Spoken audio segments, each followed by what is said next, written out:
Okukkiriza. Kale okukkiriza kuva mu kuwulira n'okuwulira mu kigambo kya Kristo. Weesigenga Mukama n'omutima gwo gwonna, so teweesigamanga ku kutegeera kwo ggwe. Mwatulenga mu makubo go gonna, kale anaaluŋŋamyanga olugendo lwo. Yesu n'amugamba nti, obanga oyinza, byonna biyinzika eri akkiriza. Omuntu yenna bw'aba mu Kristo kyava abeera ekitonde ekiggya, eby'edda nga biweddewo, laba nga bifuuse bijja. Kubanga tewali kigambo ekiva eri Katonda kiribulwa maanyi. N'alyoka akoma ku maaso gaabwe ng'agamba nti, nga bwe mukkiriza, kibeere gye muli bwe kityo. Okukkiriza kye kinyweza ebisuubirwa, kye kitegeereza ddala ebigambo ebitalabika. Naye obanga omuntu yenna ku mmwe aweebuuka mu magezi, asabenga Katonda atamma, awa bonna so takayuka, era galimuweebwa. Naye asabenga mu kukkiriza nga taliiko ky'abuusabuusa, kubanga abuusabuusa afaanana ng'ejjengo ery'ennyanja eritwalibwa empewo ne lisuukundibwa, kubanga omuntu oyo talowoozanga ng'aliweebwa ekintu kyonna eri Mukama waffe. Omuntu ow'emyoyo ebiri atanywera mu makubo ge gonna. Era awataba kukkiriza tekiyinzika kusiimibwa, kubanga ajja eri Katonda kimugwanira okukkiriza nga Katonda waali, era nga ye mugabi w'empeera eri abo abamunoonya. Kubanga omubiri awatali mwoyo bwe guba nga gufudde, era n'okukkiriza bwe kutyo awatali bikolwa nga kufudde. Naye oyo abuusabuusa azza musango bw'alya, kubanga atalya mu kukkiriza, na buli ekitava mu kukkiriza kye kibi. Naye omuntu wange aliba mulamu lwa kukkiriza, era bw'addayo ennyuma emmeeme yange temusanyukira.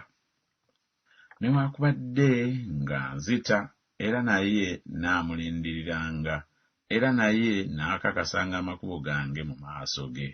Kubanga bw'ati bw'ayogera Mukama Katonda, Omutukuvu wa Isirayiri nti, mu kudda ne mu kuwummula mwe mulyokokera, mu kutereera ne mu kwesiga mwe muli b'amaanyi gammwe, mwe ne mutayagala. Obanga tetukkiriza, ye abeera mwesigwa, kubanga tayinza kwerimba. Kubanga buli ekyazaalibwa Katonda kiwangula ensi, era kuno kwe kuwangula okuwangula ensi, okukkiriza kwaffe. Era ku ebyo byonna nga mukwatiddeko engabo ey'okukkiriza, eneebayinzisanga okuzikiza obusaale bwonna obw'omuliro obw'omubi. N'abagamba nti, olw'okukkiriza kwammwe okuba okutono, kubanga ddala mbagamba nti, singa mulina okukkiriza okwenkana ng'akaweke ka kaladaali, bwe muligamba olusozi luno nti, vaawo wano, genda wali, kale luligenda, so singa tewali kigambo kye mutayinza.